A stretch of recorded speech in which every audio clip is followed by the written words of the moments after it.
আসসালামু আলাইকুম এভরিওয়ান, সবাই কেমন আছেন?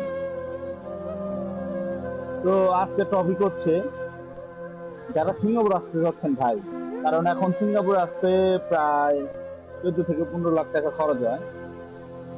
তো সিঙ্গাপুর না আসে ভাই, আপনারা ইউরোপ কোনো কান্ট্রিতে, ইউরোপের ছোট ছোট কান্ট্রিতে ঢোকার চেষ্টা করে।